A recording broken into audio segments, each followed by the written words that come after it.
You made a mistake. Blue 22! You are watching Sports and Sorts live on YouTube. That's 75% sports, 25% sorts. And here are your hosts, Shane and the Bry Man.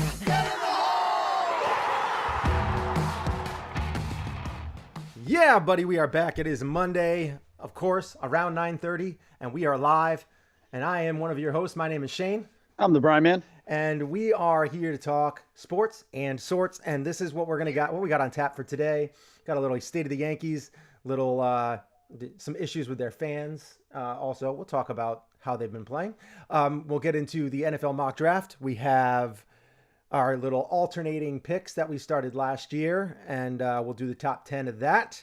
And we have our Wheel of Destiny stuff, which is the Rotten Tomatoes game. How is this only?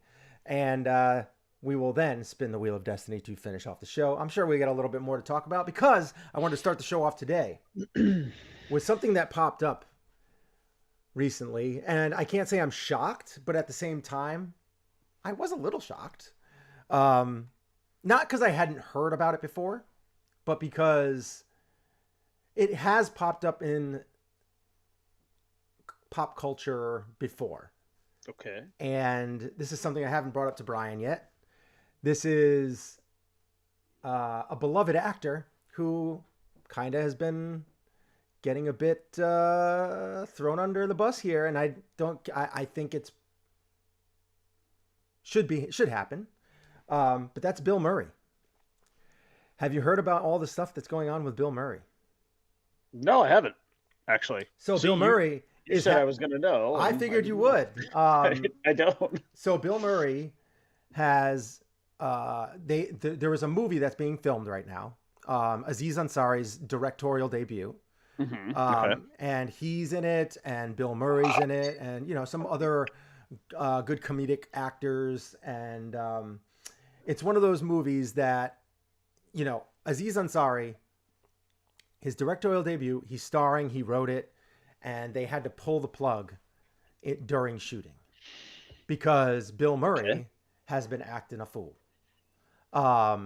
And stuff is starting to pop out. Like there was an old issue with him and Lucy Liu on the set of Charlie's Angels, where he basically berated her, telling her like in front of everybody how horrible of an actor she was, and like basically in front of like everybody, just basically like tore her apart. And apparently Lucy Liu was so pissed, it took like several people to get her away from ripping his face off. Okay. I've never heard any of this. Yeah. So, and there has been some situations throughout the years about stuff like that happening where he just kind of says stuff and does stuff in a very unorthodox way. Like you might think Bill Murray might do. But I never would have thought that he would have been that bad. Anyway, Bill Murray, there's this big issue. The allegations made against Bill Murray and his caustic on-set behavior resurfaced on social media. Claims about Bill Murray's behavior on the set are resurfacing amid news of production on his new film was suspended last week. Deadline reported that production for the film Being Mortal, starring Murray, Aziz Ansari, Seth Rogen, was halted. Spokesperson for Fox Searchlight confirmed today that the accuracy of the Deadline report. Today obtained a letter that was sent to the cast and crew from Fox Searchlight explaining that production had been halted due to a complaint filed. According to Deadline, it was not made against Ansari.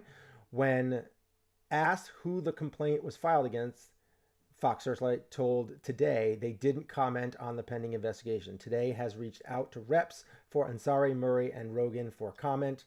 But in the days since the news broke of the production being halted, users across social media have shared personal recounts of less than pleasant experiences working alongside Murray over the years.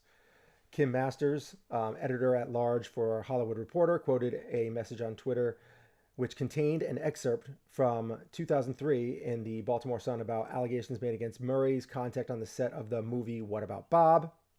The original tweet contained a screenshot from the story sharing the late Laura Ziskin and Murray shared a spirited disagreement, which caused the actor to throw her into a lake. Ziskin said their argument was not playful, but his throwing her into the lake water was. Bill also threatened to throw me across the parking lot and then broke my sunglasses and threw them across the parking lot, she says at the time.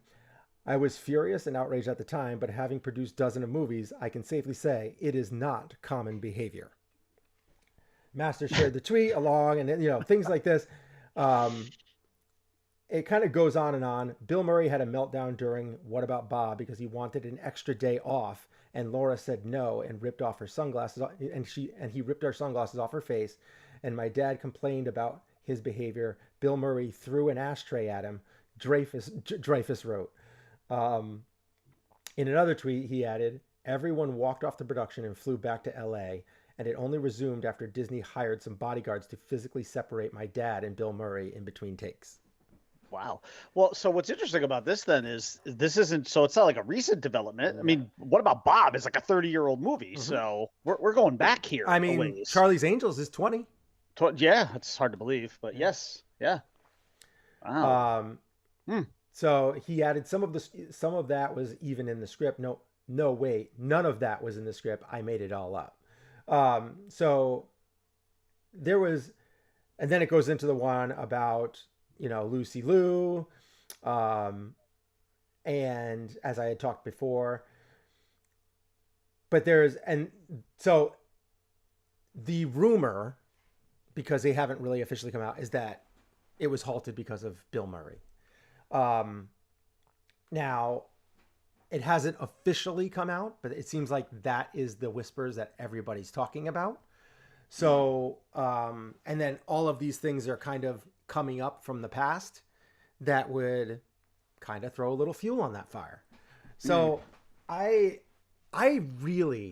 understand actors get paid a lot of money to act and be different than who they are. But some of these guys, like, I don't understand. I mean, I can't really get it because obviously we're not super famous. We aren't paid millions and millions of dollars to perform for other people. And I can't understand how you go from being kind of a normal person to, or feeling like you have the power to be able to do something like that and get away with it. But I mean, obviously he did. Well, he did obviously for a long time, but I think in the cancel, the way things are today, cancel culture. So a lot of people hate on the cancel culture, and I agree that it's overblown. Like there's too many things that term. There's too many things that are getting canceled. Now, some things I think are just not really cancel culture. Like making whatever, Mr. Potato Head genderless or whatever. Like that's not a big deal. Like things like that aren't a big deal. Like who the hell cares? It's a toy. And it's just not anything that's all that important. But I mean, the cancel culture is kind of bullshit though too, because there are certain things, some things are just not cancelable. Right. Like Ron DeSantis is trying to cancel Disney World. Yeah. Good luck, Ron. That's not going to happen. Yeah. Disney's going to win, Ron. Yeah. Disney always wins. You're not canceling Disney World, okay? Drop it. Yeah. So it's very interesting how he feels like he could act like that. And I am very interested to see how all this plays out. I mean, especially with you have the whole thing going on right now with Johnny Depp and Amber Heard. There's some of Johnny Depp's testimony is pretty funny though. It is. I mean, he's just, and if they keep panning back to Amber, and she just looks like she hates him so much, like so much. So far, she's kind of been the one who's coming off not looking so good. Oh, though, no. Right? Like, I would say, if anything, this is on 100% going in Johnny Depp's favor.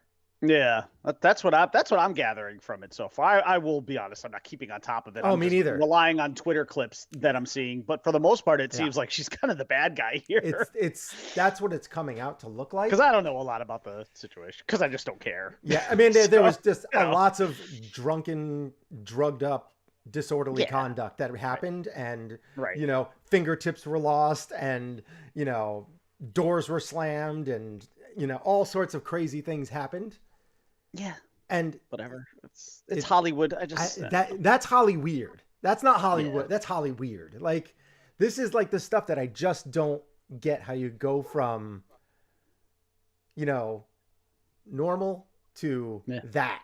Like, or how do you hide that? It's obvious for so many years, but eventually it comes out. Like, I don't. Obviously, drugs and alcohol are very different. Like, I think something you and I will never know is that money and fame could do a lot of weird things to normal people, and you know what? If it was ever, is it then you have to ask yourself, is it worth being either of those things, rich or famous? And the answer is probably no. Probably not. Doesn't seem like it. So anyway, I wanted to get into that out the gate because this is one of those things that will transition very well into our the state of the Yankees. Yes, the state of the Yankees. So, because the Yankees aren't going to get canceled either, just because there's a handful of their fans that are assholes. And it's more than a handful, but it was a section. Well, on both sides. Apparently, a section on both sides. In both sides, yeah. On the right, field, the bleachers. And that is a problem. It's not a huge problem. It would be I don't know what the Yankees have done about this, but I would think with today's cameras, and that they could find every single person and they could ban every single one of those people from the stadium. Yeah. And this is what I don't understand, is how you go from where you were, like, and the Yankees fans in the right field have always been obnoxious and loud, and they're called the bleacher creatures, and passionate, but it's not to the point where you start throwing stuff at at the players. Like, that's ridiculous. That's next level, like, absurdity. Douchebaggery. Yes. It's just you're a D-bag. Like, like, you won. You don't need to compile by chucking stuff at the other players. Yeah. Like, if you lost, I can see, like, using your water bottle at most and, like, throwing the water onto the field or something like that because you're mad or whatever, but, like, you don't throw something at players. No. Nope. Like, could be assault. Yeah. If you hit them with something that, like, I know that they have aluminum cans and stuff like that, but if that aluminum can's full and it hits a player in the face, you're going to fracture his jaw. There is only one time where I can remember where fans at any event of any kind threw something at athletes, or in this case, superstars, and I thought it was warranted. But not that it was warranted. Sorry, that it not only. I was waiting to see what you're saying, like, warranted. All right, let me hear this going. Not only was it warranted, but it enhanced the moment. It actually made it better. And that was when Hulk Hogan became Hollywood Hogan, and he turned heel, and he was in his ring and he was cutting the promo. This was 1996 Bash at the Beach or whatever. Yeah. And he turned on the fans and they just littered the ring with garbage. It made the moment even more amazing than it already was. It actually was what really made the moment, was people throwing litter and trash at Hulk Hogan. Mm-hmm. Like, the eternal good guy. But in the real life world of sports, which we witnessed this weekend, I mean, look, that's a bad look. That's a bad look for Yankee fans. Mm-hmm. But the one thing I don't like, and again, look, in the spirit of being accountable, because that's one of my things. Hopefully that's a lot of our things. Yeah, this was bad. Shame on Yankee fans. Shame on those particular Yankee fans who felt like, I don't know what happened out there in left field, because in left field, nothing was thrown. Those were words exchanged. Yeah. Between Straw and and some, I don't know. I actually haven't even seen any stories about what was specifically said. I'm sure there was a lot of your mothers and stuff like that. No. What happened was, because Was it Quan that went into the fence? Yeah, one of them. I mean, it was Straw was Quan was the guy who crashed into the fence, and the fans were telling, they're hoping that he got hurt. Hoping he was hurt, right? Yeah. Okay, right. So like totally classless. Just like classless saying really, yeah, that's classless like, as it gets. You don't. I really dislike Tom Brady. I have grown to not dislike him as much. But you wouldn't since throw he went to Tampa dildo Bay. At him, right? No, I might do that, but because Bill's Mafia. But those are very soft. I supported Bill's Mafia. It was floppy. It was very floppy. It wasn't a hard one. What was my quote? Anytime Tom Brady goes up, you are well within your rights to throw a big floppy dick on that field. Yeah. But when it comes to, I would not wish injury upon him. No, you don't wish injury upon any athlete. You want to take them down at their best.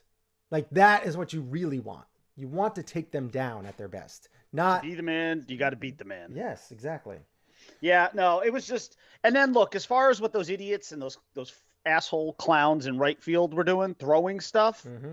Yeah, completely uncalled for. Those people, the people in left field, look, are they assholes? Yeah. I don't know that you can, with a camera, start to identify those people. And there was no physical activity there, but the people who threw shit, yeah, you gotta see if you have a way of identifying any of the individuals who did that. And yes, to your point earlier, with technology being the way it is today, we should be able to do that. Yep. Then yeah, those people they need a lifetime ban from Yankee Stadium, without a doubt. There's just no need for that. The one thing I did not like this weekend, and I saw a lot of it, and again, trying to remember what Twitter is, the rectum of the internet, as Lady Gaga once put it. Well, Elon Musk is trying to fix that. Yeah, I'm sure he is. The one thing that I didn't like, a lot of guys with check marks out there saying stuff like, well, this is just the Yankee fans. These are Yankee. Worst fan base in the world, and it's like, okay, you cannot paint the entire fan base with a broad brush like that, because if you do that, you have to say other things like all Red Sox fans are racist and all Philadelphians throw batteries. Yeah. You can't. You're talking about isolated incidents that involved a few individuals. Yeah. Are Yankee fans extremely passionate and are a lot of them assholes? Absolutely. I mean, but are we talking you're going to vilify an entire fan base and paint that broad brush just because of the actions of a select few? Uh-huh. It's like saying all cops are bad. Right. A majority of the cops are good. There's a select few that are not. And those are the ones that end up on camera. Right. But then what happens is you're painting an entire group of individuals with one broad brush, and it's not right. It's just not right. I'm sorry. I'm not going to sit here and look. I don't love Red Sox fans. Well, I shouldn't say that. Most of my closest friends are Red Sox fans. I don't like the Red Sox fan base overall in general because we're Yankee fans. That's the way it is, right? But I'm not going to sit here and say every Red Sox fan is a racist. Right. It's just dumb. I mean, they are, but I'm just... That's just a stupid statement. It is. It's very dumb. I mean, it's just come on, let's not be prisoners of the moment. Can we just back off of, let's just back up. It would also be and here's another thing I don't want to, it'd be like saying every single Astros fan out there was okay with them cheating. Now, I will say this. Every Astros fan I've ever encountered on Twitter absolutely is okay with it. They just don't care because they're hiding behind their keyboard, and that's perfectly fine. Mm-hmm. But I guarantee you there are some Astros fans out there who are not proud of what that team did. I will guarantee you that there are some Red Sox fans who are not proud of the whole Apple Watch thing. And there's going to be a lot of Yankee fans, probably you and I included, who sometime within the next 4 or 5 days are not going to be very proud about whatever details come out of that letter that's going to be open to the public pretty soon about whatever cheating the Yankees were involved in, which we all know they obviously were, because otherwise the Yankees would not have been fighting so hard to get that letter stricken from existence. But it's going to come out, and we're going to have to sit here and say, we're going to have to own it. Mm-hmm. We're going to have to own it. Because you know what? That'll be the difference between people like you and me and some of these other people in these other fan bases who don't want to own it. Whatever the Yankees, did, I'm sure you and I will be like, yeah, fuck, that's awful. Just like we were about A-Rod. Yeah. We'll own it. That is one of those things that is, I have no problem. I will anyway. I have no problem owning that stuff and shunning them for it, or, Yeah, right. Does it mean I'm not going to be a fan of the team anymore? Right. No, absolutely not. Right. That's dumb. Right. What do we have on the screen here about Mike Tyson? Oh, yes, about the social media quote. Yeah. And some guy at an airplane found that out the hard way, didn't he? Social media made y'all way too comfortable disrespecting people and not getting punched in the face for it. And that is 100% true. It's very accurate quote. It's super accurate. That is, from Iron Mike Tyson himself, who at 50 some odd years old, none of y'all would want to fuck with. No. That man can still throw. I mean, that guy, did you see the clip of that guy after? Oh God, it was, And the guy that was like filming him was laughing at him. Yeah. Well, and he was just sitting there, he was like, should just be happy. Hand was all cut open. Should be happy he didn't get killed. I mean, Mike Tyson without gloves? Yeah. Oh my God. At close range? Yeah. No, I would have just been like, did you see what Dana White did after? Oh yeah, that was funny. Filmed a video of like, this is this is what you should do. Right. Like, and to be honest, if he's telling you to get out of your seat, like you still get up because it's Mike Tyson, but you just be like, well, I was the one that was sitting there, but okay, like, fine. You're being a bit of a bully, but all right. And then go away. Like, don't cause any confrontation. You don't want to get decked. Yeah. But at the same time, like, yeah, that wouldn't be cool. But if you don't just go and antagonize someone like that, you don't start trash talking and, trying to get this guy angry, because when that guy snaps, you get your ear bit off. Like, that guy is next level. Like, you keep him at calm. When he's calm, he seems absolutely fine. Yes, he's still a little mentally tapped at times, but like, he seems like you could have a good conversation with him. Yeah. But if you piss him off, especially on the wrong day, on the wrong flight, you might get punched in the face. And that is not, I wouldn't want to deal with that. Like, even for money, like if that's what that guy was trying to go for, is like to get some money out of this, it's not worth it. Because you could end up with severe brain damage. Yeah, no. The other great video of the weekend that was my favorite, if we're gonna kind of stay on this theme, I do want to get back to the Yankees very quickly after this, but the other video I saw, and I swear it seems like it was probably. It almost looked like the whole thing was manufactured and it was fake, but apparently it was real. So like it was in a nightclub, I guess in San Francisco, right? Okay. And so like it's like the visual that you see is just like a bunch of people partying like in the middle of like a dance floor, right? And then someone is holding up this lit sign that says Deebo, like something to the effect of Deebo Samuel is staying in San Francisco. And then like whoever is holding their camera phone pans over to the right and Deebo Samuel is there in the club and he sees the sign and he's like, no, I'm out of here. And it was hilarious. Like the look on Deebo's face was just fantastic. It was amazing. And it was just like, oh, okay. I don't know if he manufactured and set all this up, if this whole thing was just kind of, scripted, but even if it was pretty great. Yeah. It was just really, and Deebo he's probably going to be gone. My fear is that he's going to end up in the Jets because the Jets, oh man. Hey, we can't get him, but we could use a good slot guy. And he's a big dude. I'm just, it's funny because prior to Tyreek Hill, the Dolphins would have been able to really use him. And there's so many Dolphin fans, myself included, that still want him, but it's like, it's overkill for them. It's never overkill. They're three deep at wide receiver. I just don't like. Deebo gets hurt every year. It's not overkill. I mean, I mean, between Waddle and Hill and then Cedric Wilson and your fourth guy is like Preston Williams. I mean, it's just there's a lot. Hill, he's getting older. He's going to come up with some hamstring issues. Like it's possible. It's just the cost is very prohibitive because between he's Debo, getting a big deal.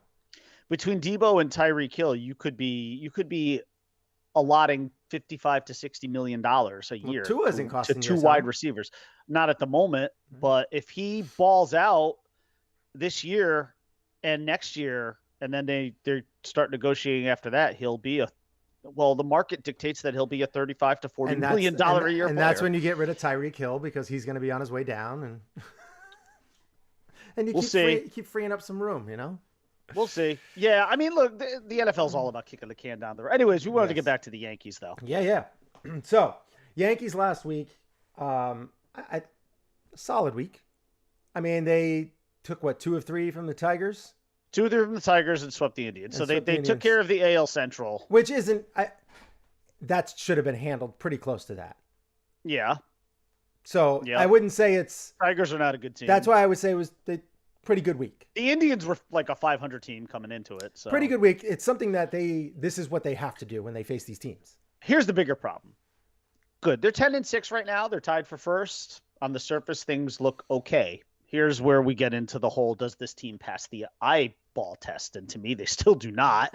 The lineup is not good. It's not deep. They're still too reliant on home runs. I was talking about Hicks last week, and I was like, that's not that guy. He's not a 300+ hitter. Now he's down to 273. Had a week where he only got a handful of hits. Right. And Aaron Hicks is going to be who he is. Most of these guys are going to be who they are. Yeah. Like Aaron Judge is still not a clutch player. He's going to give you the numbers. The numbers are going to be there at the end of the year. He's going to hit 30 home runs. He's going to drive in 100 or more. Those numbers are going to be like there. 100 runs. Right. He's going to do all those things. But what is he going to do in clutch big moments? Like the guy wants to get paid $35 million a year. I'm sorry. He's not a $35 million a year player. And what the Yankees offered him was very, very fair contract, very market value contract for his level of production and his level of clutch. And I don't want to hear anything about he could grow to become a more clutch player. No. That's something that you either have or you do not. And the guy's been in the league for 5 years now. He's still not technically ever gotten a walk-off hit. I mean, Gleyber Torres has 6. Gleyber Torres has 6 walk-off hits. And I don't even know that I would consider Gleyber an incredibly clutch player, but he certainly had more clutch moments. I mean, you got to consider Aaron him Judge has fairly had a walk-off. What has he had? He's had a walk-off sac fly and a walk-off walk. Right. He might have even had a walk-off hit by pitch or something like that. That's like Aaron Judge dances around walk-off hits.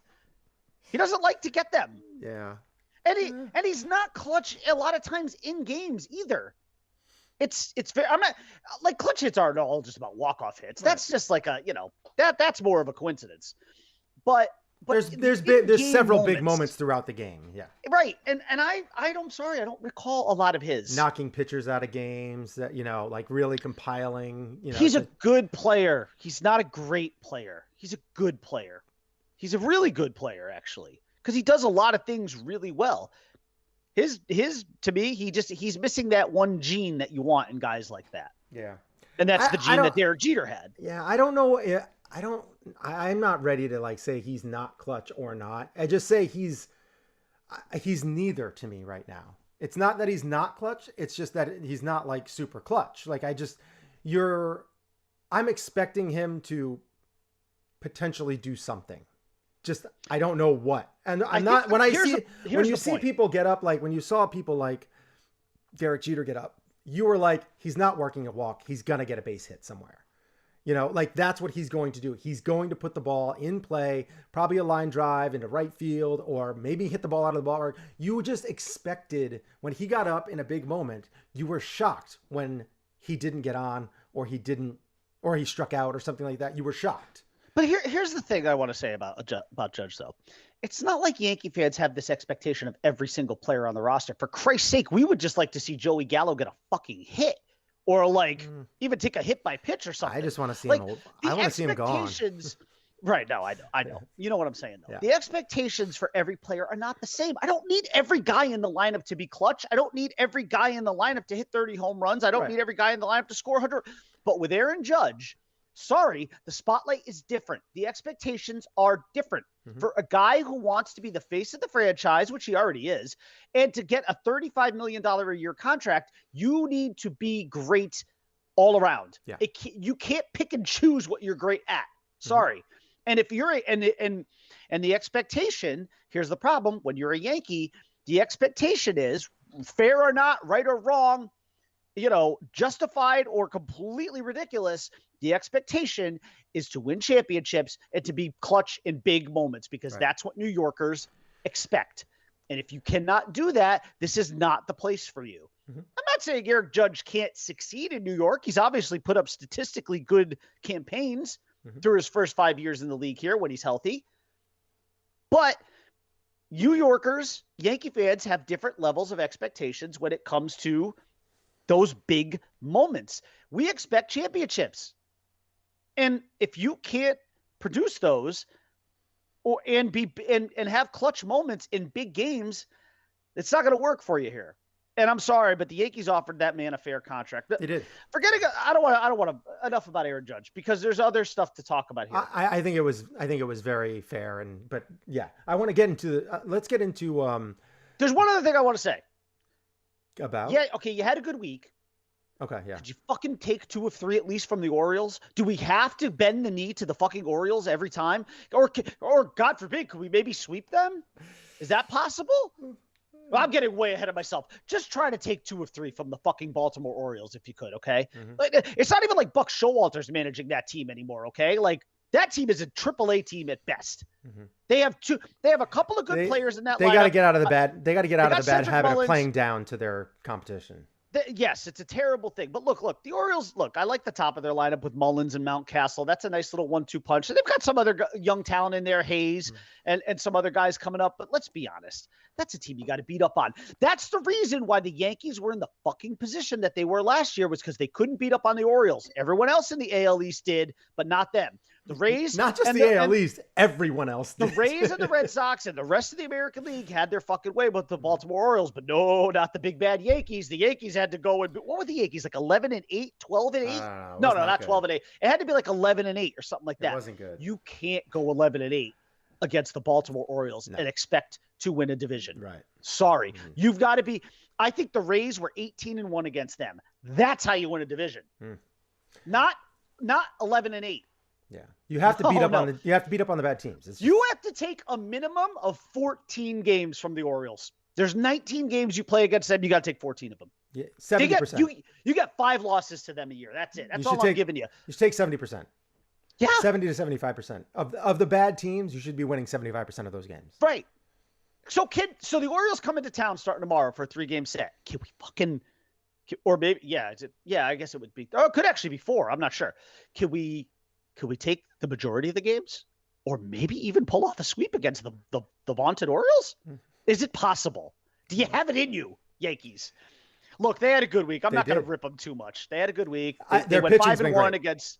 Pitching has been really good. There's nothing you can say about the pitching. I know Chad Green had a little blip the other day, but that shit's going to happen, I still dislike Jordan Montgomery. I don't like. I am not a Jordan Montgomery. I am waiting for him to see you later. Trade him. Trade him with Gallo and get rid of him. I'm an Uncle Nestor. Oh, I think he's great. I think he's great. He's going to be. If he could continue to do this for at least 3 to 4 more years. Yeah, why not? I mean, he doesn't throw exceptionally hard. He throws in the low 90s. His fastball plays harder because of the rest of his repertoire. So, yeah. Yeah, and he's got all sorts of different arm angles. And, it seems like he's got that body. It seems like he got that David Wells body type where he won't have a lot of injuries. But not as fat. No. Nowhere near. Obviously, the dude's an athlete. Did you see that play that he made? Oh, the dive to first base. Yeah. I know. You get scared with that kind of stuff. You don't want pitchers doing that. But, hey, he got the out, though. It was probably the only way he would have gotten the out. He's an impressive guy. He's fun to watch too. He's so fun. He's a lot of history. He looks like he's having a good time out there. Yeah, and he's got the funky body language sometimes with pitches, and it throws batters timing off and stuff like that. He works with everything he has. He's a poor man's El Duque, a lefty poor man's El Duque. I mean, if you look at his ERA when he's been starting, it's not poor man's, but yes, I understand what you mean. You know what I'm talking about. Yeah, but he has been great. He's been fun to watch. even Garrett Cole, like, no, people are like, you go right to like the Yankee website and it's like, Garrett Cole is back. He pitched against the Cleveland Indians. Easy. He pitched well six yesterday. And what? 6 1/3, 6 2/3, something like that. 6 1/3 with like nine strikeouts. Yeah, it was a good game. It's a good game against a bad team. Like settle a light settle lineup. Down. I mean, the big bat in that lineup is Jose Ramirez, and he is a big bat. But I do agree that Garrett Cole's going to be fine throughout the year. He's just having a little bit of a blip right now, and that's okay. I think the problem is it's a little bit bigger of a blip. It's because if you look at what he has been since the tack, that's the problem. Since he got rid of the spider tack, it has been a different guy. Let's be honest. Mm-hmm. And he did not help his cause last year by laying that brick that he laid against the Red Sox in that playoff game. Yeah. That will stick with him until he overcomes that. If he can. Yeah, it'll stick. Yeah. Mm-hmm. Yeah. Spider tack with him. Yep. That's going to be one of those things that we'll have to see how it plays out throughout the season. I do think he's going to be absolutely fine. Dude throws high 90s, has a good slider, has a good curve. I mean, he's just got a good repertoire. So I'm not super worried about him. I'd be shocked if he ended up blowing up and having a 4 ERA this year. I would say he's probably going to be in the low 3s. He is. He's going to win double-digit games. It's one of those things that he will be fighting for that ace spot if Severino keeps pitching the way he has. Yeah, here's what I'll say about the ace thing. Yes, I know Garrett doesn't matter. Ace, but Nestor Cortez is currently the best pitcher. Oh, yeah. I mean, he's the most reliable one. Yeah. And the bullpen is phenomenal. I mean, other than, the blips. You have the Chad Green blip, you have the Aroldis Chapman kind of. Well, the Chapman one is the one that worries me. What I will tell you though, he always seems to figure it out. It doesn't worry me because he always seems to figure it out. It takes him a little while, but he figures it out.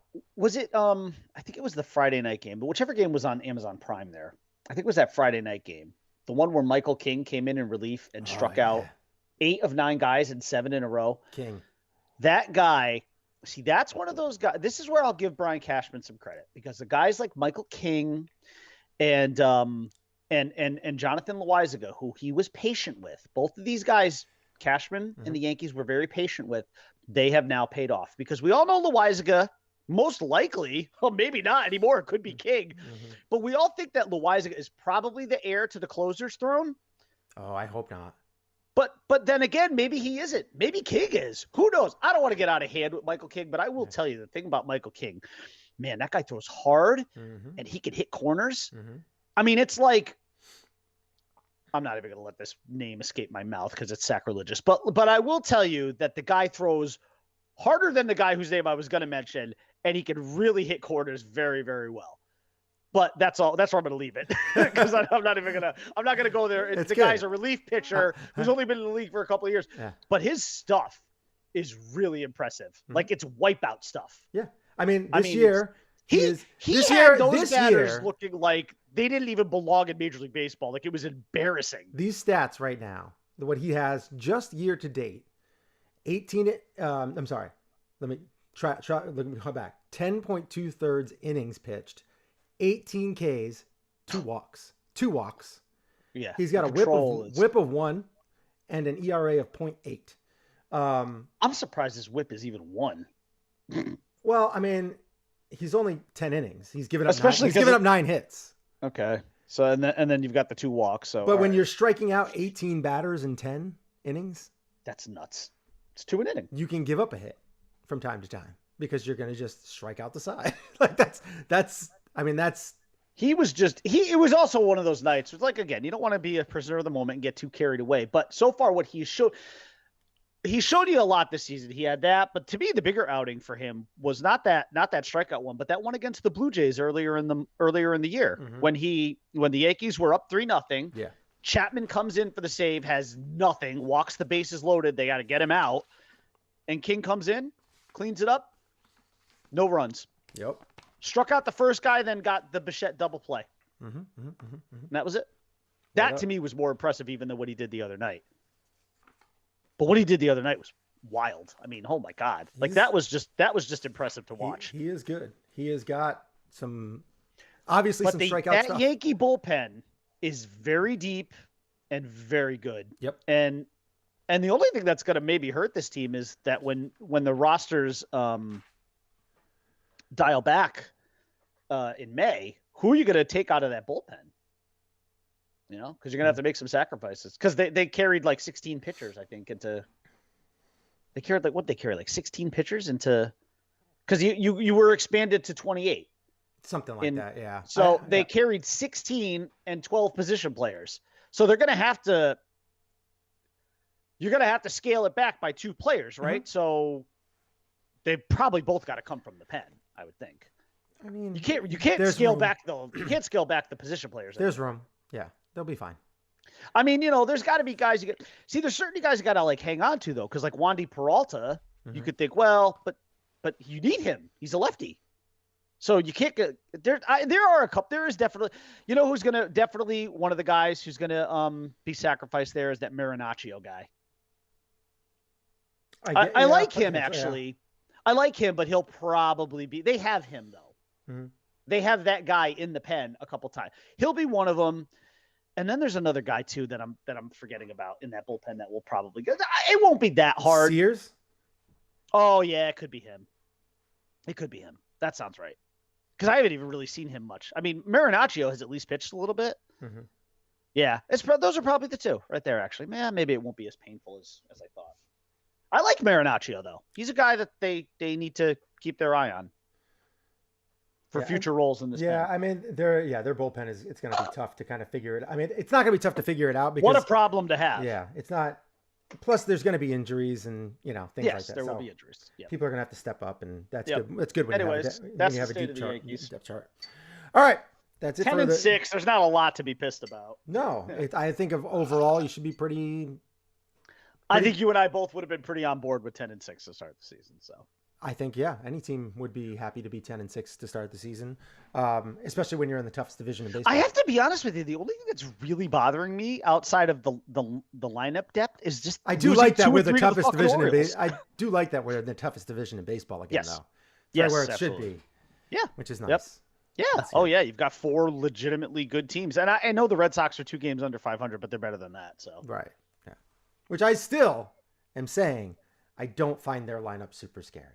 There are a couple of guys that I find scary, and one I find scary. The others, a couple others that I'm kind of like, yeah, I could see them getting a hit, but there's 3 guys in that lineup that still scare me. I mean, Devers by far. Devers is the only guy that scares me. But he's on a different level, but he's like on an MVP level. Story is a guy that I'm like, yeah, he's a good player. Story is not one of the guys that scared me. Xander and JD are the other 2 that kind of. No, see, because I think JD is just he's on a rapid decline. And I just see over the course of a season, his numbers just won't be great. He scares me in a moment though. I think he did 2 years ago, maybe 3 years ago. Xander definitely does. He doesn't scare me. That guy's either. A player. I think he's a good hitter and that's it. But I think what he gives up, what he gets offensively, he gives up defensively. So I'm not. It's an offensive league. He's got no range. He's got brick hands. Like he's just. I know it's an offensive league. It's just that's what I feel about him. I am not overly concerned with him. So all right, end of the state of the Yankees. Let's get into our NFL mock draft, huh? Yeah, let's do it. NFL baby. We have to flip a coin here. So we're gonna just do a mock draft of the top 10 picks. We're not gonna go anything beyond that. And this is, by the way, one of the most unimpressive NFL drafts you could have. It's a as I've seen it called online many times, a booty draft. It's just not good. It's not fun. It's ass. I was so uninspired to do this. I was kind of like all these guys. If ever the Dolphins picked a great year to trade their top 2 picks for an established star, this was the year to do it. And especially like my team isn't going to be taking anything until much later. And your team isn't going to be drafting for a little while. Like not until the 3rd round. Yeah. So like, I don't really have a ton invested in this, but like at the same time, it's kind of fun because it's like all these crap teams, they have nothing to get. That's fun. That's fun. But here's what I will say. Like, I don't know. Go ahead. As I have mentioned over the years, this is still the NFL draft is still my favorite non-athletic sporting event. Yes, I know. I love it. I adore it. I will be watching it all weekend. It's all I'll be doing from Thursday through Sunday, all weekend. It's going to be my whole weekend. I'll watch a little bit on Thursday probably, and then maybe a little on Friday. And I will watch till the last pick of the 7th because I love the analysis. I'll pay attention more to like the picks coming up on Twitter. Like, oh, okay, that's who they got. All right, that's who they got. And then I'm really just waiting for the Bills to, post who they get. Well, I think the Bills are fascinating with their first round pick. I mean, there's not a lot they need. So the question is, but I still think they could pick a guy with their first pick and have that person be a starter and not just be depth, especially if it's a running back. RB. Especially if it's a running back, because that's the one area where, and the one thing, the beauty of what the Bills have is they will have their choice of any of the top backs. Now, the one thing about this draft is it is pretty deep at running back. Mm-hmm. And I think for them, there are just, to me, there's probably a few guys I don't want the Bills getting. One of them is Breece Hall. Breece Hall is the guy I don't want the Bills to get. He's very dynamic. He's a great pass catcher. Mm-hmm. He runs well, I think, in between tackles.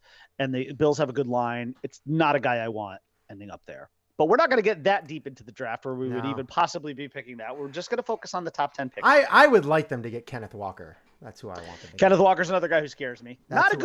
He's not good at pass pro, but that's not really much of an issue for the Bills and their style of offense. So it's not. They really need a guy who can carry the ball, and he catches really well too. Yeah. So he's a dual threat. Right. He's just not a good pass protector. But they need a guy for that. No, because they don't have a good running back that's a good pass protector. I mean, they had it when they had Gore. But they don't need it because their offensive line is good. See, the Dolphins, you always need that guy to kind of just the last defense to kind of protect Allen. But I will say they need a guy who can carry the ball. That's what they just need a guy who can, when you need to, like in that Patriots game, take 25 carries and give you numbers on the board. Because a bell cow. And big time windy A's, which it seems like they're never going away. When it's windy out, you need a guy to be able to you can kind of hop on his back and just let him go. Yep. And that's what we And that was why the Patriots won that game in Buffalo. Yep. Because they were able to run. And it's like, the Bills are always like, are you going to throw now? No. That game was such a fluke. That game was such a fluke. It was a fluke. I mean, it was just so windy. It was ridiculous. I don't know why the Bills didn't just stuff the box all the time, but I know, because Mac Jones could not beat them. And he can't throw hard enough or a tight enough spiral to get through that wind. It's just... I think that was one of those games where it was so fucking cold, the Bills were just like, fuck it. I just want to get off the field. I mean, you got to remember, the Patriots are used to cold weather too. So maybe they did the Patriots thing. Oh, we're going to face them in the playoffs, so what we'll do is we won't show our hand. Yeah, exactly. All right, well, let's get all right. We got to. So I'm going to flip a coin. You pick heads or tails, and then you can pick which one you want to pick if you get it. So if you get heads or tails, I'm going to flip it up, catch it on top of my palm, on top of the back of my hand. All right, and then I'll. Yep. All right, so then you pick heads or tails, and then if you get it right, you get to pick where you want to draft. If you don't, I get to pick where I want to draft. All right, okay, ready? Go. Heads. Heads. I will pick first. Ooh. All right. I wanted the first pick so that I could take the Giants picks because I wanted the odd picks. That's all right. Because I want to, because the Giants are like my sort of second favorite-ish team if there's such a thing. Okay. So I'm going to put this at Bry, Shane, Bry, Shane, Bry, Shane, Bry, Shane, Bry. Is there an accent here? It feels like there's a John F. Kennedy kind of accent. I was kind of doing that before, too. When I was doing the countdown before the show. Yes, I did. I picked up on it then, too. I was like, he's channeling his inner JFK. All right. So we have number 1 with the Jacksonville Jaguars. Up until, almost this morning, I would say, this was an in-the-bag chalk pick because it seems like there has been Aiden Hutchinson. But, and I'll tell you, man, the house is usually never wrong. Vegas has now leaned Trayvon Walker, the edge rusher from Georgia, to the Jacksonville Jaguars. And because this draft is just not a slam dunk, I'm going to go with Vegas. I'm going to go with Vegas and say the Jacksonville Jaguars are going to take edge rusher Trayvon Walker from Georgia with the number 1 overall pick. Okay. Jacksonville getting some help on defense for their young stud quarterback and their new coach, Doug Peterson. With that edge rusher instead of Aiden Hutchinson, the edge rusher. Yeah. All right. Well, you made my job a lot easier. Okay. So I appreciate it. And with the number 2 overall pick, I will go with Aiden Hutchinson. Okay. Because that is, I feel like, if you're going with... Now, the Lions do need a quarterback. They need a quarterback going, this isn't the year for that. So you suck it up and you keep it going where you are. There are, I believe, 1 or 2 options at quarterback in this year's draft. One more than other, but I don't feel like this is where you gamble that. You have a top pick. You're going to have probably a top 10 pick next year as well. Just go with the best available player. And I feel like right now that would be Aiden Hutchinson. And we're going to keep the run on edge rushers going because it's a need here also. Ooh. Well, there are a lot of needs, by the way, for the Houston Texans. I mean, just a ton. I don't even know where you begin. Oh, with that man. Team. Which one are you going to go with? Kayvon Thibodeau from Oregon. Kayvon Thibodeau, the edge rusher from Oregon. So now you have 3 edge rushers with the first 3 picks in the draft, which, by the way, this is very possible. I mean, listen, let's be honest. Our guesses are pretty much as good as anybody else's. Mm-hmm. So they're just that. They're guesses. Yeah. So yeah, I mean, they need somebody. They haven't had like a good edge rusher since like JJ Watt.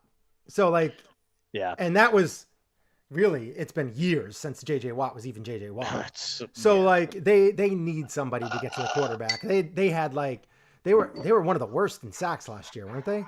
So they need somebody to get to the quarterback. Worse than a lot of things. I think that was a pretty good pick. I like that pick. All right. Okay. Number 4, the Jets. New York Jets. This isn't that tough. The Jets. I easily see the Jets trading out of this pick at some point, but because I think they really want to trade a pick for a receiver. And let's be honest, if they wanted to get a guy like Deebo Samuel, this is the pick. This is the pick you'll have to unload. That is a good potential. I think that was a really good. And potential. If you're the Niners, you got to be like, okay, we're not going to be able to resign this guy, and he doesn't want to be here, so we're going to send him to the Jets. Top 5 pick, right? Where he really can't hurt you, right. And long term, he can't. And the Jets really need to find out what they got in Wilson. Yeah. Like, I'm not trying to. By the way, I'm not trying to influence your pick here. I'm just saying there's a good chance this pick may not be the Jets pick. It very well could be the 49ers pick. No, I mean, if I'm going with the Jets, there's 2 guys here that I would go with if they decide to keep this pick. Yeah. I'm thinking offensive tackle or cornerback, and there's really only one cornerback that I would really go with. But I think right now if they're corners that are top 10 worthy in this draft. I'm really, I suppose. What happened to what's going on here? All right, there we go. I got a little buzzing noise in my ear. All right, so I'm gonna go with.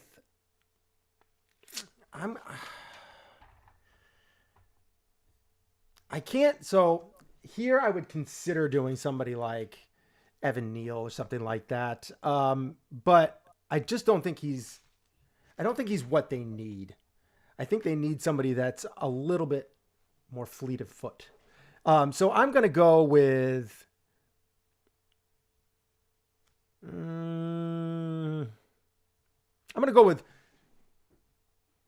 Charles Cross. I'm going to go with Charles Cross as my offensive tackle that I'm taking. Wow. In this. Yeah. It's a little bit of a, I wouldn't call it a horrible reach, but it's a little bit of a reach. A little bit. I mean, I think he's probably bottom end 10, maybe top 15, but he's more top 15, but some even have him 15 to 20, but yeah, I like him. Okay. I'm okay with it. Yeah. They need help on the offensive line. If this is a year that you're trying to see what you can get out of Zach Wilson, you need somebody that can come in and protect you. And that's where I'm going to, Okay. there was one other guy that I would, but it would be a reach. It would be a pretty big reach, but I'm not going to do that. I'm not going to do that this early. All right. Well, then you made that choice easy for me because certainly one of the needs that the New York Football Giants have is offensive tackle. And I will be going with Evan Neal, tackle from Alabama with the 5th overall pick. Okay. And I'm very interested to see where you go with Carolina because this is a fascinating pick at number 6. Easy pick for me. I hope it's Malik Willis, but it is. Okay. It's Malik Willis. That's what I would do. I do not like Pickens. I don't think that he's the guy. Is it Pickett? Kenny Pickett. Pickett. Yeah, Kenny Pickett. I don't. There's nothing I like about him. He fumbles all the time. He's got baby hands. He's got those Donald Trump hands. He's got baby hands. Can't hold on to the ball. So I'm going to go with Malik Willis. That's an easy pick for me. I think he's a guy that you're going to put in there and Sam Darnold can show you what he's got. And maybe you could keep him on the bench for 2 years. But I think right now you just draft this guy with the expectation that he is going to be your quarterback in at least 1 year, if not earlier, because Darnold's been getting hurt left and right. So I think that's the guy. So this is where things get tricky for the Giants because and Malik Willis has a high ceiling. I feel like he has the potential to be very, very good. So okay. So the Giants have needs in a lot of areas. I've addressed the offensive line.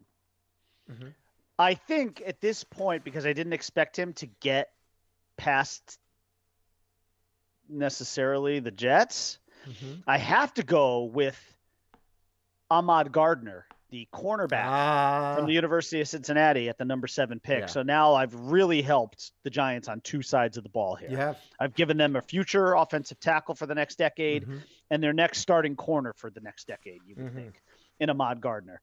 So the Giants at 5 with Evan Neal and now at 7 with cornerback Ahmad Gardner of Cincinnati.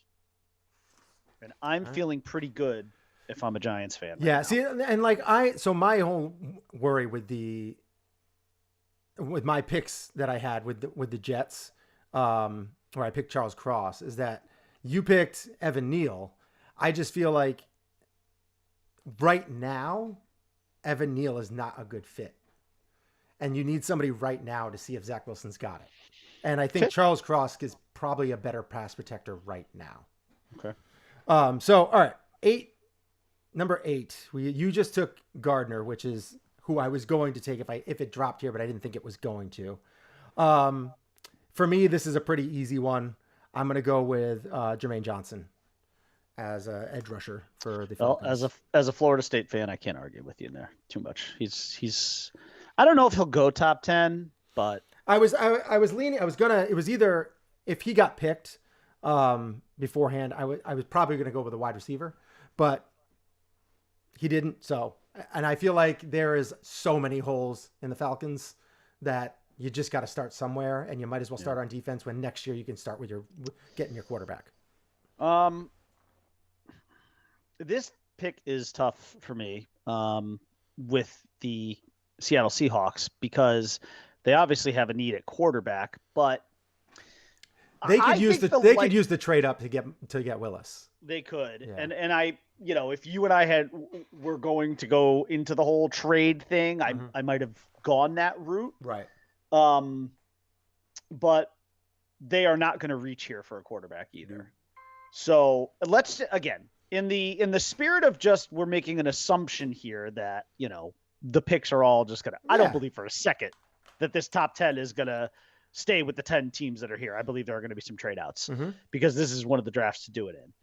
And I think that the Seahawks are absolutely one of the teams that are going to do it. But for the sake of argument, if they stay with this pick, I know that they have some needs on defense. We know they have a quarterback need. They do not have a wide receiver need at the moment. There are a lot more teams that have quarterback needs than they should. I mean, they have one of the best pairings of receivers still in the league. So whatever quarterback inherits this team inherits a a relatively decent offense. I don't want to say a really good offense. There's still some questions at running back, but again, you're also not going to draft a running back this high. I think they're probably going to go defense here. Okay. And this is going to be my second guy from Georgia that is taken in the top 10, and that's defensive tackle Jordan Davis. It's not a sexy pick, but it's a really, really good pick to solidify that defensive line. They need help there. They're not a good defense.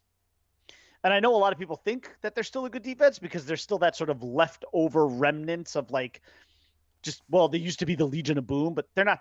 I don't even know if there's a guy left from that. Mm-hmm. That's an old group. Right. Those days are over. You need to rebuild this defense entirely. And it's not a sexy pick. There are other guys like George Karlaftis is an edge rusher who I could maybe see here. You took a guy in Jermaine Johnson that I might have considered. There are other corners. Derek Stingley is a corner from LSU that I kind of considered here. But, it's not sexy. But the Georgia defensive lineman, Jordan Davis, is a really good player, and I think he fits well into what the team needs. The reason why I didn't really consider Stingley a top 10 a cornerback, is because the dude just hasn't gotten a pick in like 2 years. Yeah. Like how can you be a shutdown guy if you're like never getting the ball?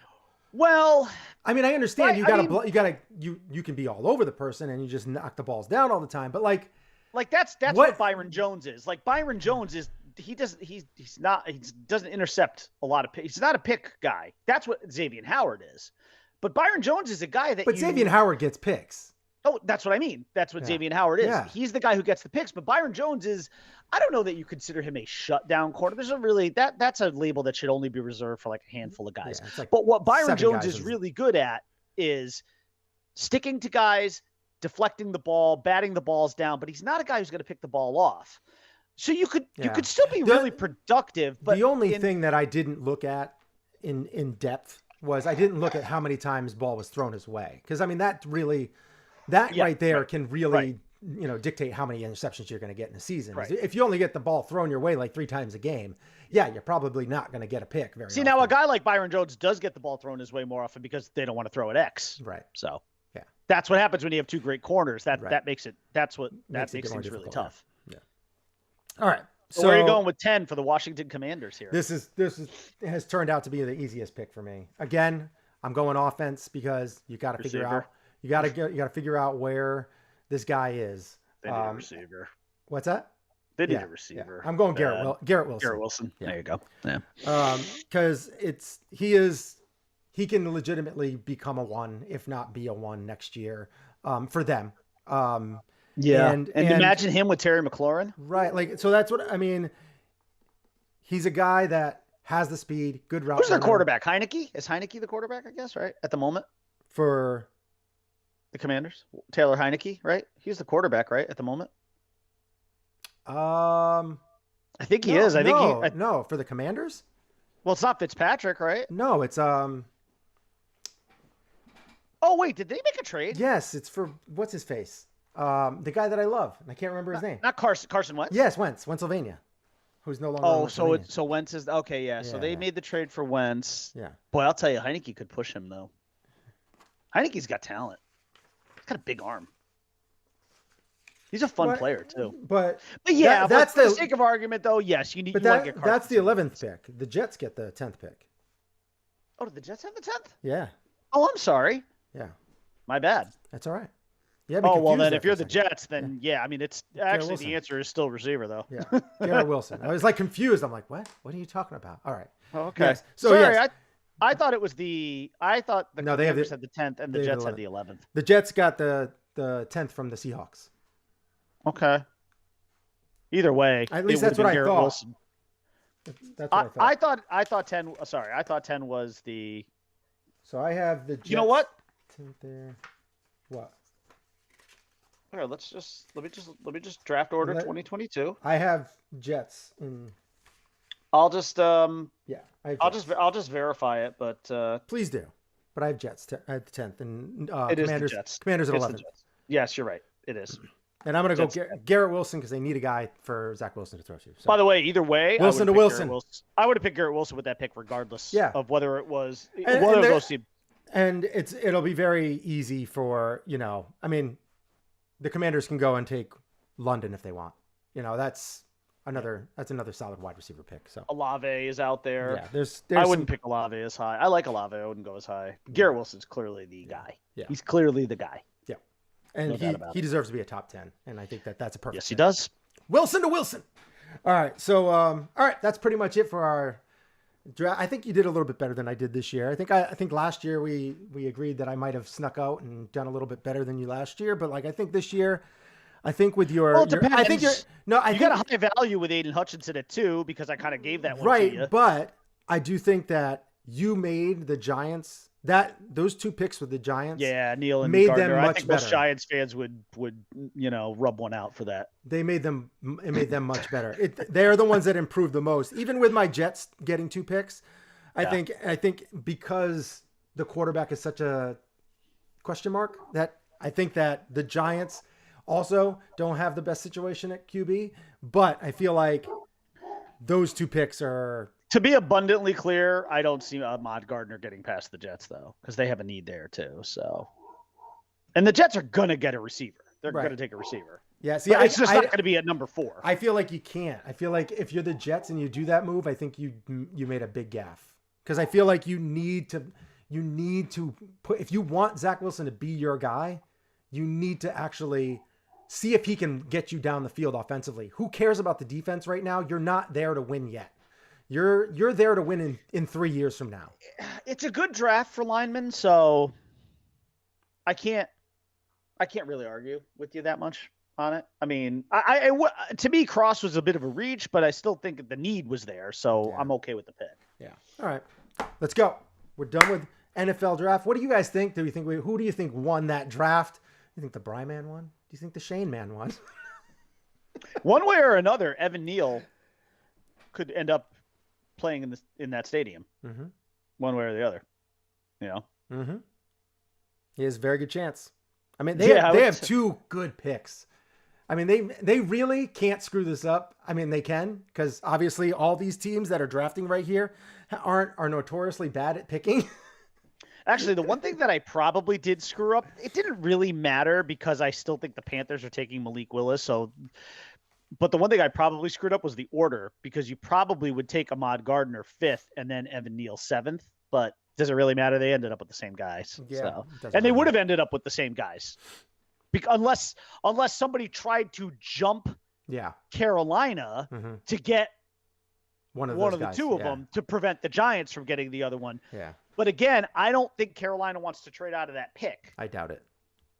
I think they want to take Malik Willis, and I don't blame them. They would only trade out of that pick if they were going to 8. Yeah, right, exactly. Because the Falcons will take Malik Willis. Yes.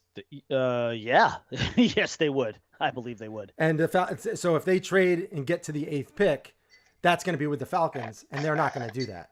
I think what's interesting in this draft is after Malik Willis, who's the next quarterback to go, and where does that person go? I mean, it is Pickett probably, but where? Some bench. That's what he's going to be for the rest of his career. Yeah, I don't have a lot of faith in him either. Yeah. I mean, he's fine. He'll be a good backup somewhere. Let's put it this way. Kenny Pickett will not be threatening Danny Marino for greatest quarterback to come out of Pitt. So it's not going to happen.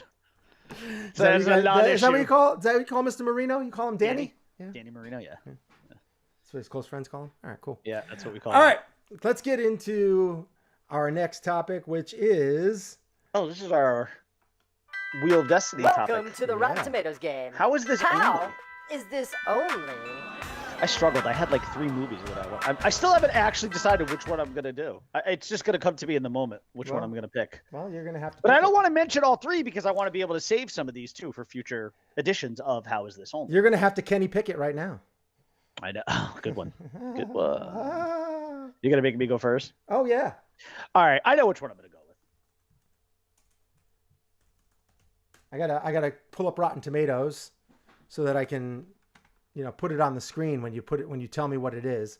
So give me a second so I can pull up the tomato meter here, and then let's see. This is where we get to sort it out. This is the sorts portion of the show. Hell yeah. Oh, I spelled rotten wrong. That's not good. Where do you think you're going? I'm going to sort it out. I'm going to sort it out. All right, so I got the Rotten Tomatoes up.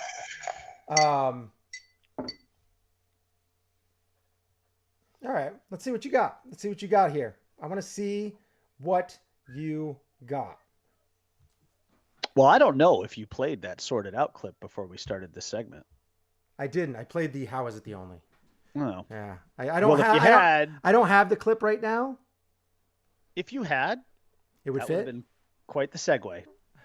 Because the movie that I chose was The Ghost and the Darkness. Good movie. Good movie.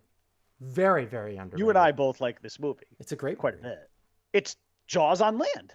And it's Val Kilmer. Like, this is like Val Kilmer in his prime. When he was like, he was a good looking man. He was an upcoming like beast of an actor.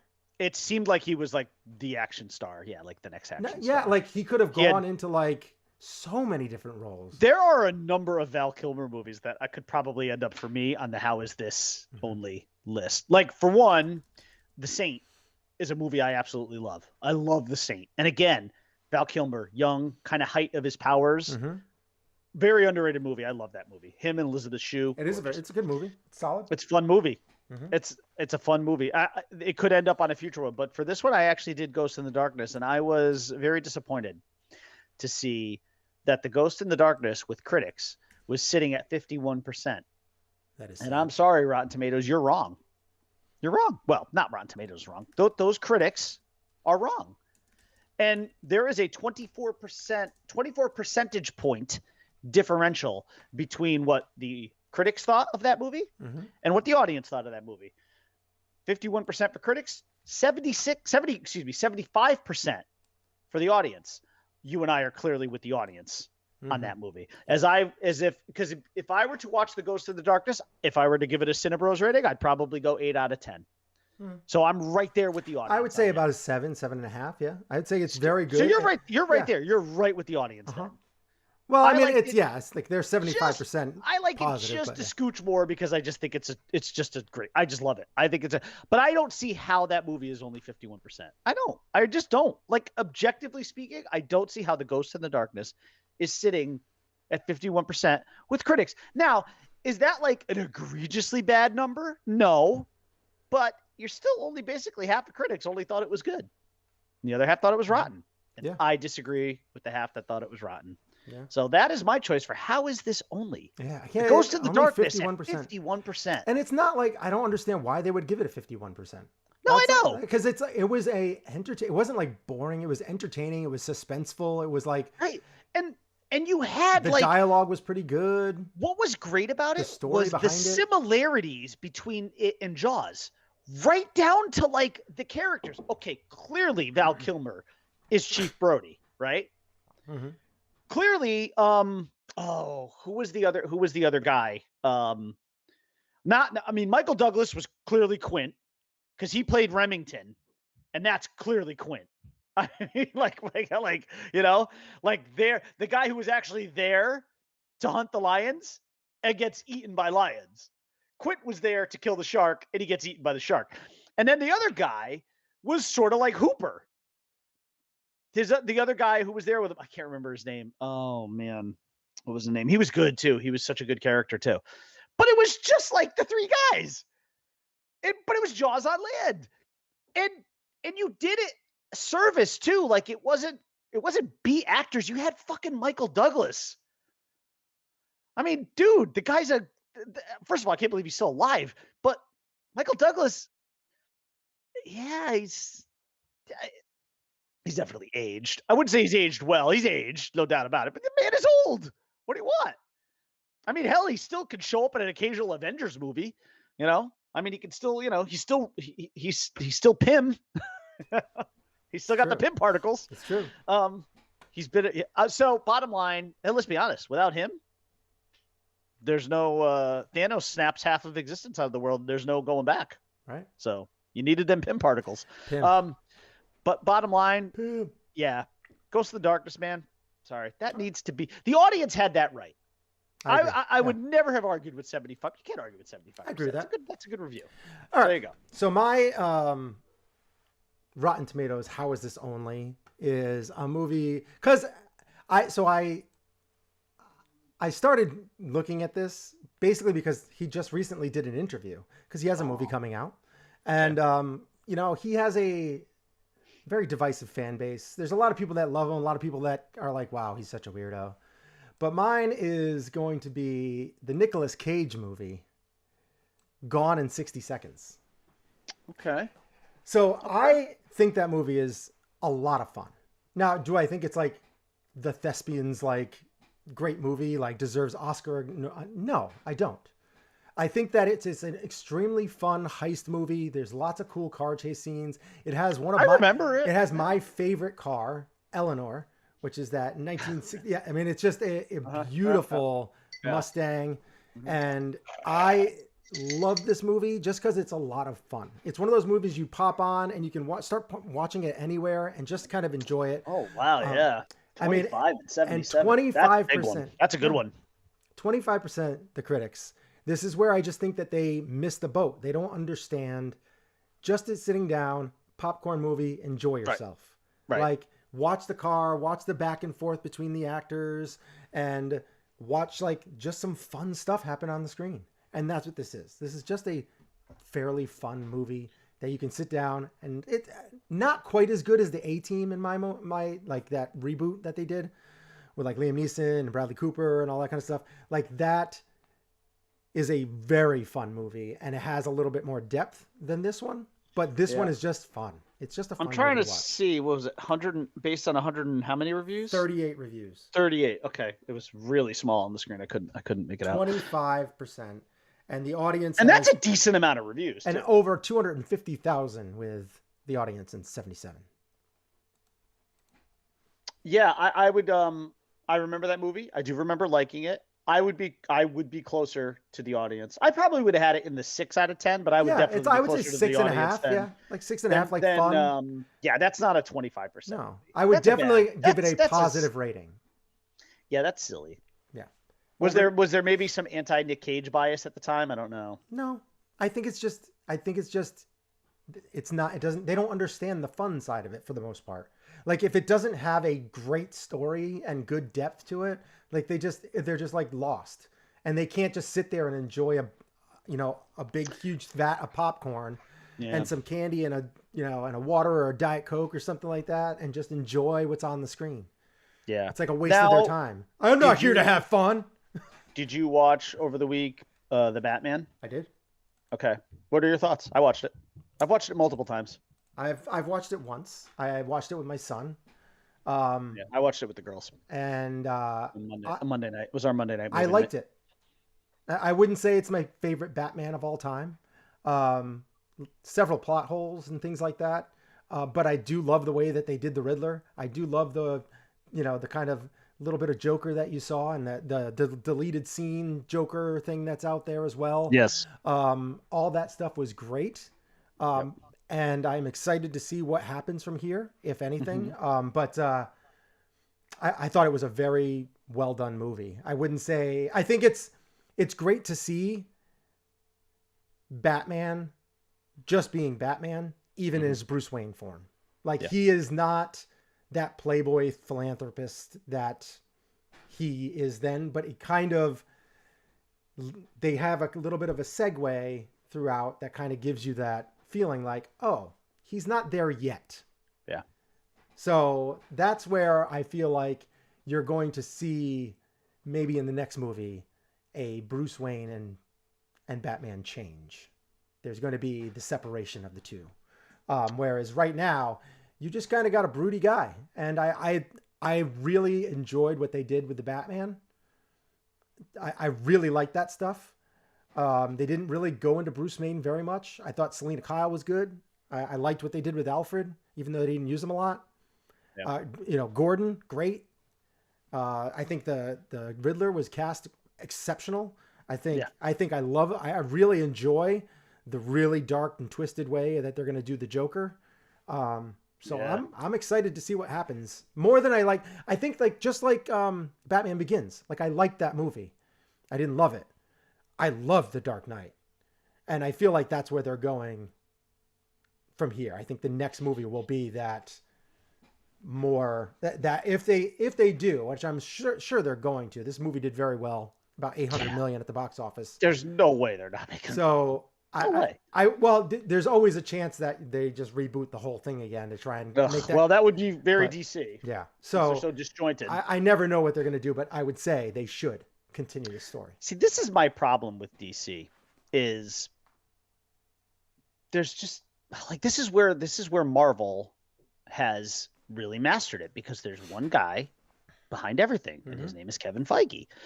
And DC is all over the place. They have the DCEU, but then they have these other offshoots of this, and then you have the Joker movie, right? And it's a mess. It's a big mess. This movie is really good. Yes. I give this. I'm firmly with the audience here. I'm in the 8 out of. I think it's like 86. I would say 8 out of 10. Tomatoes. Yeah. And I'm in the 8 out of 10. Yeah. That's where I'm at on this movie. Really well done. Dark. It was a crime story. It wasn't. Yes, it was the Riddler, but it wasn't like campy Riddler. It wasn't like Frank Gorshin, with a skin tight suit jumping around with a big question mark on his chest. This guy was scary, and he was a serial killer. It was very like, it was very serial killer-ish kind of, Yeah. And it was very, like I said, very crime drama, well done. And even, I like the Joker just kind of being completely off his rocker in Arkham, I would have shaved off about 30 minutes of stuff that I think could have easily hit the cutting room table and just added in the 5-minute deleted scene with the Joker too. I would have done that. Okay. And then I think you would have had a 9 out of 10 movie maybe, because there was a lot. It didn't need to be 3 hours. But I like Pattinson. I think the guy who played Gordon I liked. To me, I would have liked a little more Andy Serkis, because one, he's just a great actor. And he did great. And he was great in the role for the he short was good, period of times they got. Yeah. Yeah, he was. He was good, right? And I would have liked to have seen I could have gone for one more scene with him. I think,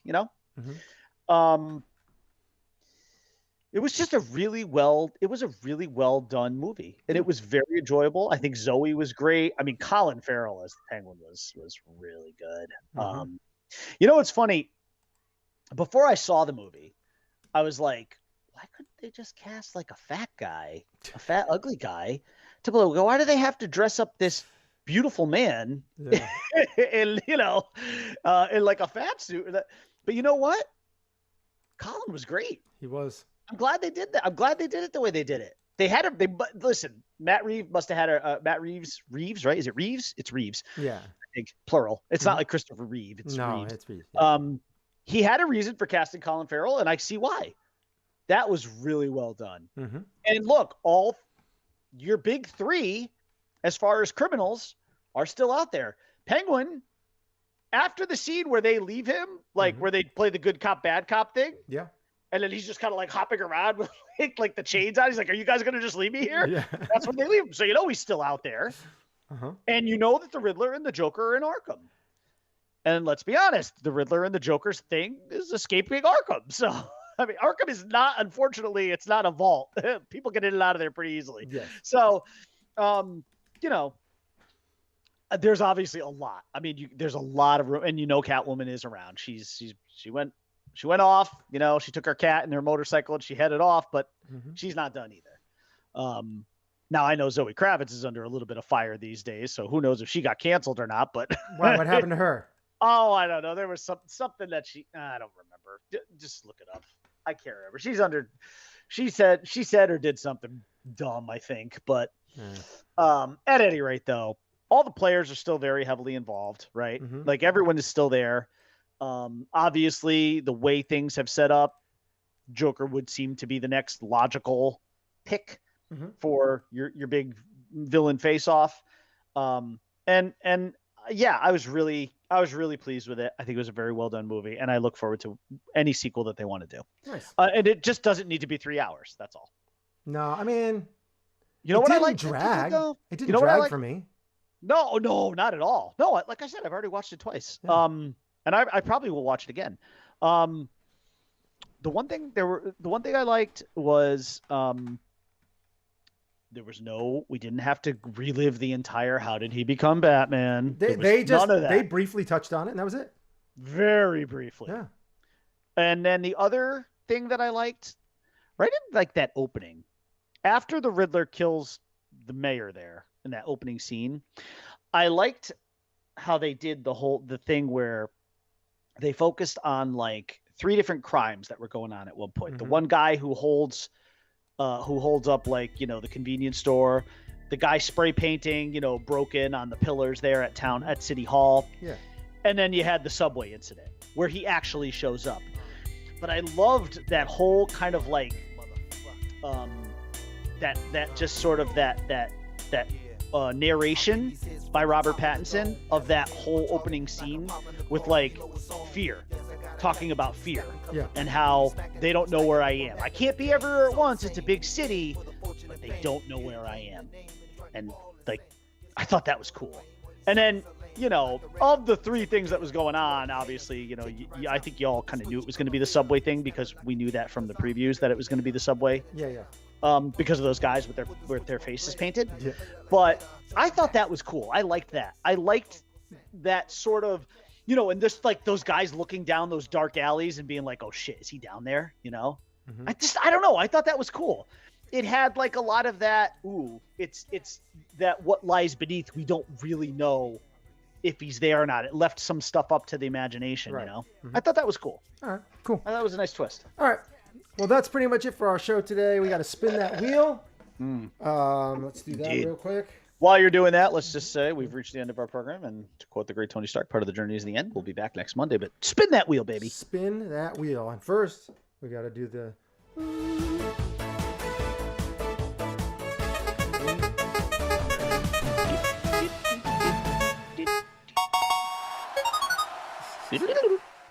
Hell yeah.